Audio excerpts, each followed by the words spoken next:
पूस की रात। हल्कू ने घर आकर अपनी पत्नी मुन्नी से कहा, घर में जो रुपये रखे हैं उसे ले आओ। सहना आया है, उसे दे देता हूँ ताकि उससे पीछा छूटे। बरामदे में झाड़ू लगा रही मुन्नी ने पलटकर गुस्से से हल्कू को देखा और बोली, 4 रुपये ही तो बचे हैं घर में, अब वो भी सहना को दे दोगे तो माघ पूस की कड़कड़ाटी ठंड कैसे कटेगी। सहना से कह दो कि अभी पैसे नहीं हैं, फसल कटने पर दे देंगे। हल्कू एक घड़ी सोच में पड़ गया कि मुन्नी की बात भी सही है, कम्बल के बिना ठंड काटना मुश्किल हो जाएगा। लेकिन हल्कू उस अड़ियल सहना को जानता था, वो पैसे लिए जाएगा नहीं। हल्कू ने सोचा कि सर्दियों में देख लेंगे, फिलहाल इस बला से तो पीछा छूटे। हल्कू अपनी पत्नी की ओर बढ़ा और उसके पास जाकर बैठते हुए धीरे से उसकी खुशामद करते हुए बोला, दे देना पैसे, कम से कम ये पीछा तो छोड़ेगा, और कम्बल के लिए मैं तब तक कोई दूसरा उपाय सोच लूँगा। हल्कू की बात सुनकर मुन्नी गुस्सा हो गई।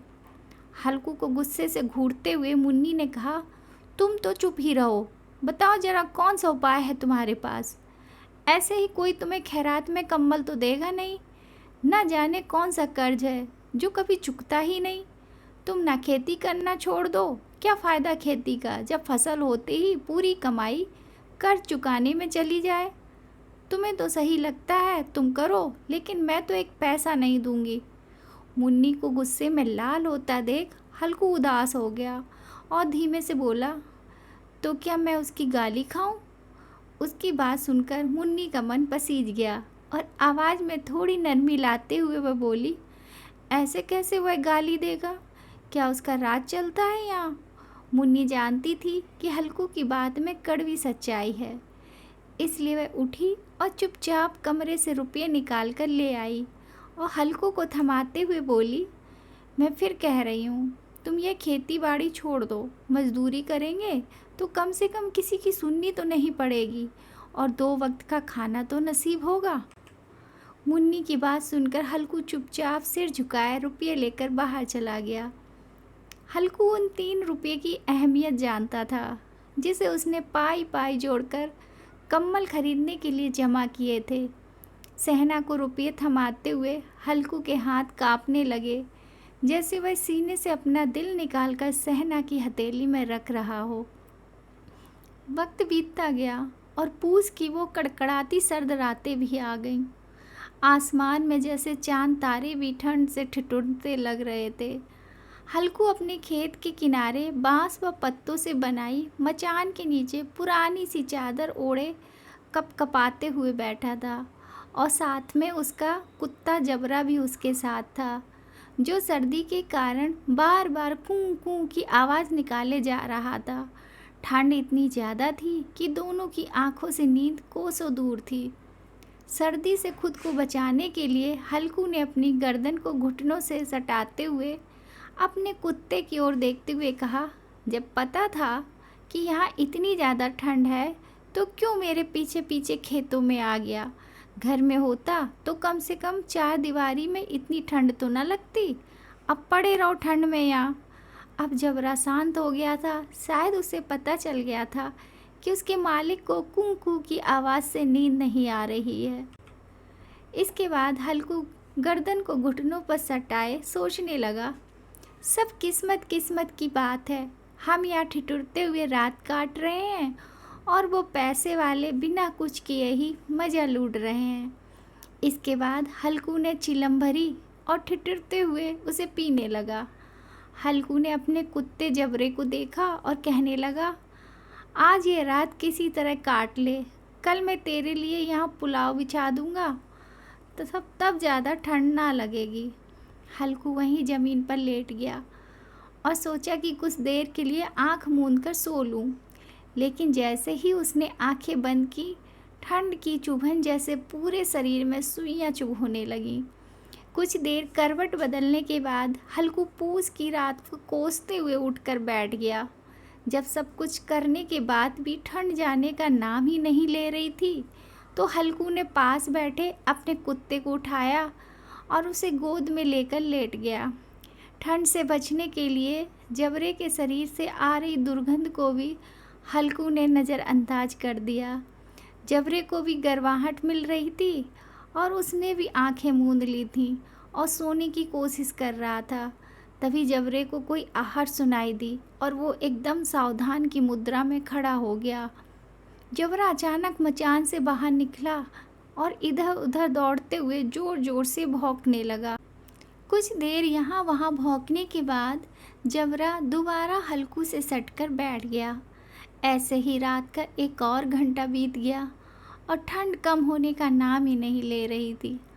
हल्कू उठकर बैठ गया। वो दोनों हाथों से टांगों को कसकर पकड़े हुए घुटनों पर से टिकाए बैठा था। ठंड में हल्कू को लगा जैसे उसका खून जम गया हो और वह बेबसी से बस सुबह होने का इंतज़ार करने लगा। हल्कू के खेत के सामने ही आम का एक बड़ा सा बाग था, जिसे देखकर वह सोचने लगा कि पतझड़ शुरू हो चुकी है और ज़रूर इन पेड़ों से पत्तियां झड़ी होंगी, तो क्यों ना इसके सूखे पत्ते लाकर देर तक आग सेक लूं। हल्कू ने सोचा कि वह पत्तियां उठाने तो चला जाए, पर कहीं रात के अंधेरे में उस पर कोई जानवर हमला ना कर दे और उसे ऐसे देखकर कोई भूत न समझ ले। कुछ देर यूं ही सोचने के बाद हल्कू एकदम से उठा और एक सूखे पौधे को उखाड़कर उसे मसाल की तरह जलाकर पेड़ों की ओर चल पड़ा। अपने मालिक को जाता देख जबरा भी झट से उठ गया और दुम हिलाते हुए हल्कू के पीछे हो लिया। पेड़ों के पास पहुंचकर हल्कू ने उन विशाल पेड़ों को देखा जो अंधेरे में और भी डरावने लग रहे थे। अपने मन के डर को दबाते हुए हल्कू नीचे झुका और पेड़ों के आसपास पड़ी पत्तियों को बटोरने लगा। सूखे पत्ते को समेटने की वो आवाज़ और ठंडी हवा के झोंकों से आ रही पेड़ों की सरसराहट हल्कू को डरा रही थी। ठंड में नंगे पांव पर कंकड़ तो मानो तीर की तरह चुभ रहे थे। उन सब से ध्यान भटकाने के लिए हल्कू ने जबरे से बातें करना शुरू कर दिया और कहने लगा, लग रही है ना तुझे भी बहुत ठंड, बस थोड़ी सी पत्तियाँ और इकट्ठी कर लेते हैं, फिर दोनों खूब आग सेकेंगे। हल्कू जितनी पत्तियाँ समेट सकता था समेट ली और मचान की ओर चल पड़ा। मचान के बाहर पहुंचकर हल्कू ने पत्तियों में आग लगाई। देखते ही देखते आग धधकने लगी और उसकी लपटें पेड़ों को छूने लगीं। हल्कू और जबरा वहीं आग के पास बैठ गए। हल्कू अलाव में अभी अपने हाथ सेकता तो कभी पाँव, कभी आग की ओर पीट कर बैठ जाता। जबरा भी आग के पास पसर कर लेट गया और उन लपटों को देखने लगा। हल्कू जबरे की ओर देखकर कहने लगा, कहा था ना मैंने, अलाव जलाते ही ठंड नहीं लगेगी, अब सेक ले जी भर कर आग। कुछ समय बाद वो आग की लपटें जैसे कहीं गुम हो गईं और पत्तियों का ढेर सिमट कर राख में बदल गया। अब तो बस कोई हवा का झोंका आता तो बची कुची चिंगारी कहीं बीच में लाल लाल अनार के दानों सी दिखाई देती। हल्कू राख की थोड़ी सी गर्माहट में वही चादर ओढ़े दुबक कर बैठा हुआ था, लेकिन जैसे जैसे रात बढ़ती जा रही थी ठंड उसे और जकड़ने लगी थी। कुछ देर बाद हल्कू वहीं राख के ढेर के पास लेट गया। हल्कू को नींद आने ही वाली थी कि जबरा फिर से अचानक उठ गया और खेत की ओर जोर जोर से भौंकने लगा। हल्कू के कानों में भी कुछ आवाज़ें आ रही थीं, जैसे जानवरों का बड़ा झुंड खेतों में घुस आया हो और उसकी फसल चर रहा हो। जानवरों की हलचल की पूरी आवाज़ें हल्कू के कानों में पड़ रही थी। हल्कू आंखें मूंदे ही सोचने लगा कि जबरे के होते हुए आखिर कोई जानवर खेत में कैसे घुस सकता है, ज़रूर मुझे कोई धोखा हो रहा होगा। हल्कू ने आंखें खोले बिना ही जबरे को आवाज़ लगाई, लेकिन जबरा खेतों की ओर मुँह किए ज़ोर ज़ोर से भौंकता रहा, पर उसके पास नहीं आया। कुछ देर बाद खेत में चरने की आहटें तेज हो गईं और अब हल्कू को पूरा यकीन हो गया कि खेत में ज़रूर जानवर घुस आए हैं। अपने आलस को झकझोरते हुए हल्कू आधे मन से उठकर बैठ गया। इस कपकपाती ठंड में उठकर खेत में जाना और फिर जानवरों को भगाना उसे बेहद मुश्किल सा लग रहा था। हल्कू वहीं बैठे बैठे जबरे को आवाज़ देने लगा। हल्कू की आवाज़ सुनकर जबरा और भी ज़ोरों से भौंकने लगा। खेतों में नील गाय का झुंड घुस आया था, जो पूरी तैयार फसल को चरने के साथ ही उसे तहस नहस किए जा रहा था। जबरा अपना गला फाड़ फाड़ कर भौंके जा रहा था, जैसे उन्हें वहाँ से चले जाने को कह रहा हो। इस बार हल्कू ने पक्का इरादा करते हुए खुद को समझाया और चादर को शरीर पर लपेटते हुए खेत की ओर जाने के लिए कदम बढ़ाने लगा। हल्कू कुछ कदम ही चला था कि अचानक तेज हवा के झोंके ने उसके कदम रोक लिए। हल्कू को ऐसा लगा कि जैसे किसी ने सैकड़ों सुइयां उसके शरीर में चुभ हो दी हों और उसका पूरा शरीर अकड़ गया हो। हल्कू दौड़ता हुआ राख के ढेर के पास लौट आया और पास पड़ी लकड़ी से उसे कुरेदने लगा, ताकि उसके शरीर को कुछ तो गर्माहट मिले। जबरा खेतों के पास भौंकता रहा और हल्कू उस राख के ढेर के पास सिकुड़ कर बैठा रहा, जैसे उसे किसी ने जकड़ रखा हो। नील गाय के झुंड ने देखते ही देखते पूरे खेत को तहस नहस कर दिया। हल्कू उसी राख के ढेर के पास चादर ताने सो गया और जानवरों के जाने के बाद जबरा भी हाँफते हुए हल्कू के पास आकर बैठ गया। सुबह जब हल्कू की आँख खुली तो दिन चढ़ाया था और धूप निकल आई थी। सामने बैठी मुन्नी उसे गुस्से से घूरते हुए ज़ोर ज़ोर से कह रही थी, दिन भर सोए रहोगे क्या? उठकर देखो तो सही, जानवरों ने पूरी फसल का क्या हाल कर दिया। अब हम क्या करेंगे? तुम्हारे रात में खेत में होने का क्या फ़ायदा? अगर चादर तान का सोना ही था तो घर पर ही पड़े रहते। मुन्नी को चुप होते न देख हल्कू धीरे उठा और उससे पूछा, क्या तुम खेत से होकर आ रही हो? क्या सच में हमारी पूरी फसल तबाह हो गई है? मुन्नी ने गुस्से से जवाब देते हुए कहा, हाँ, सब कुछ खत्म हो चुका है, हम तबाह हो चुके हैं। हल्कू जानता था कि मुन्नी ऐसे चुप ना होगी, तो उसने बहाना बनाते हुए कहा, तुझे तो बस खेत की पड़ी है, मैं यहाँ रात में मरने से बाल बाल बचा।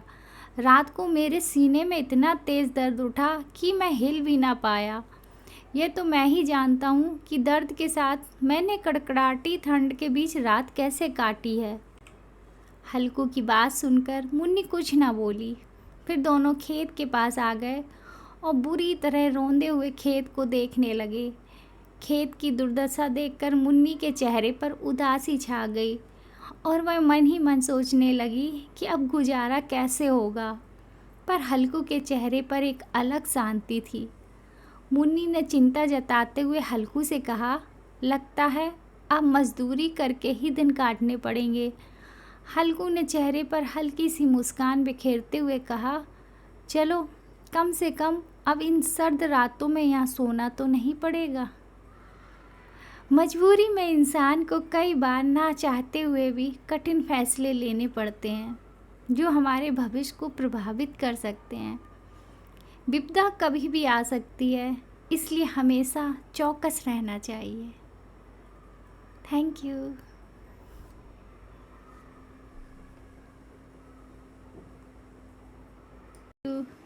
अगर आपको हमारी ये कहानी पसंद आई तो please like, share and subscribe ज़रूर कीजिएगा, ताकि मैं आपको और अच्छी अच्छी कहानियाँ सुना सकूं।